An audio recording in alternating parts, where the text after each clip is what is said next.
Você sabia que, segundo a Organização Mundial de Saúde, cerca de 90% da população mundial sofre de estresse?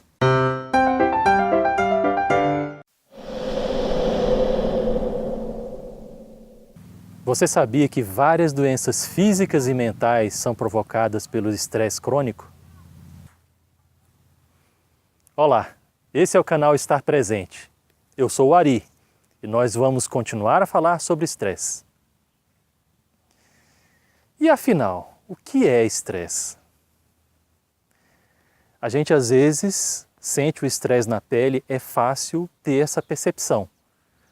Mas a definição do que é estresse, como ele ocorre, o processo do estresse, isso é uma coisa que tem sido investigada e que é muito nova ainda, é muito recente. Tá? E a gente vai conversar um pouquinho hoje sobre isso. A primeira pessoa que pensou em definir o estresse, em estudar o estresse, foi um médico chamado Hans Selye.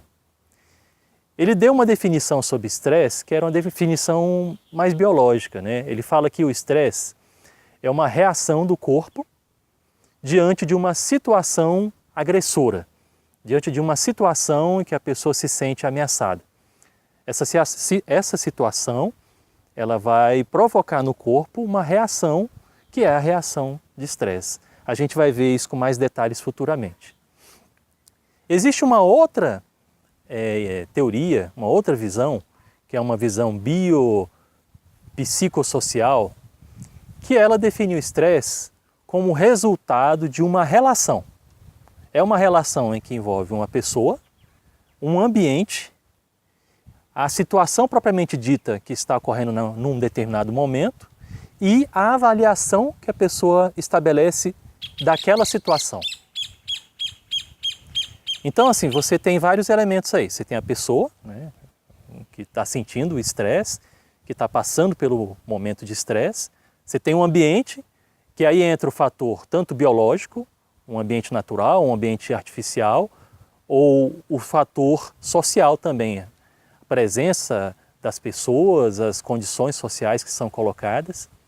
E além disso tem a situação específica que vai deflagrar a situação de estresse, a reação de estresse, mas tem um elemento que é muito importante, que é essa interpretação, como o sujeito, como a pessoa vai interpretar essa situação que ela está vivendo.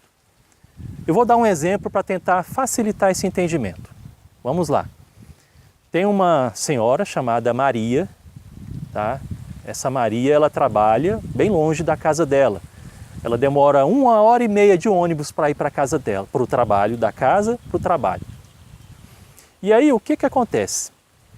Nessa semana, segunda-feira, a Maria, ela estava voltando para casa, com detalhe, a Maria estuda. Assim que ela sai do trabalho, ela vai para a escola porque ela está ainda estudando, ela quer melhorar a vida profissional dela, ela quer melhorar as condições de vida dela, então ela está estudando à noite.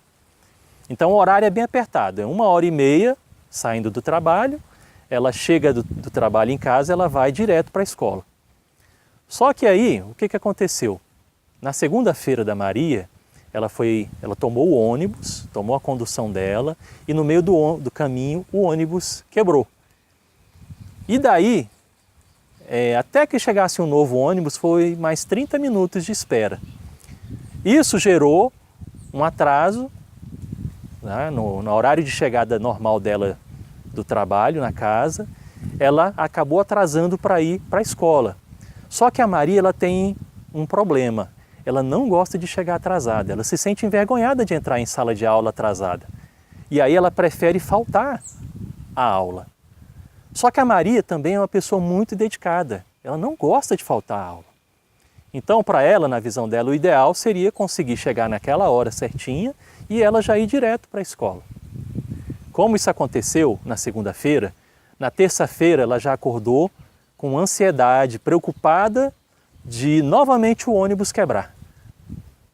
E aí, por conta dessa ansiedade, ela começou a sentir até uma certa palpitação e pressão alta.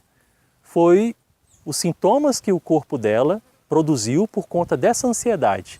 ela começou a sentir isso lá na quarta, na quinta-feira, porque na terça-feira ela ficou preocupada, na quarta-feira ela também ficou preocupada, e isso foi gerando um estresse que se acumulou, se avolumou e gerou essa reação física nela, né, em decorrência dessa avaliação dela, dessa situação que ocorreu na segunda-feira, que foi o atraso, que foi a quebra do ônibus e o atraso que ela teve na escola dela. Isso é apenas um exemplo. Deu para entender?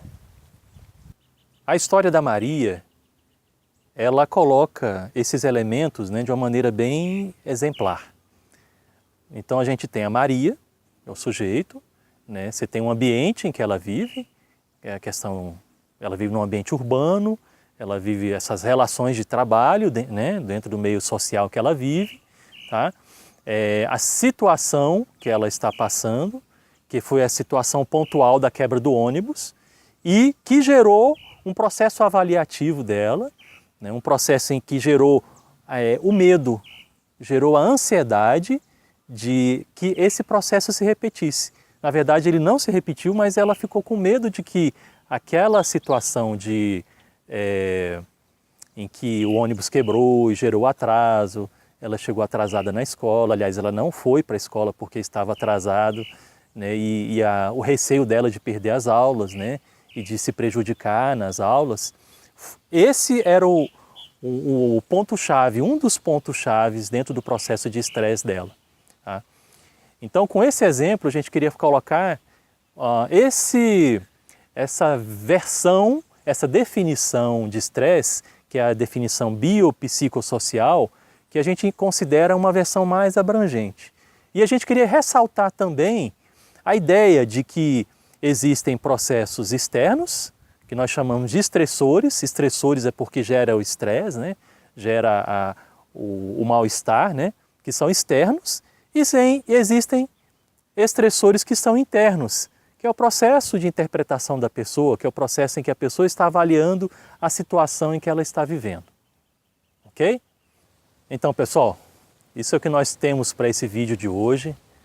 Nós queremos nos despedir de vocês, deixando o convite para vocês continuarem caminhando junto com a gente. Nós vamos aprofundar mais ainda essa questão de como é o processo do estresse. Como é que se dá esse processo? A gente viu ele ainda hoje um aspecto só, ok? Para finalizar, eu quero novamente reforçar os 3 pedidos que eu tinha feito anteriormente. Se você gostou desse vídeo, dê uma curtida nele. Isso é muito bom para nós. O segundo pedido é: compartilhe nas suas redes sociais. A gente pode, com isso, alcançar muitas outras pessoas. Esse conhecimento pode ajudar a vida dessas pessoas. E o terceiro pedido é: coloque suas observações, suas críticas, sugestões, questionamentos.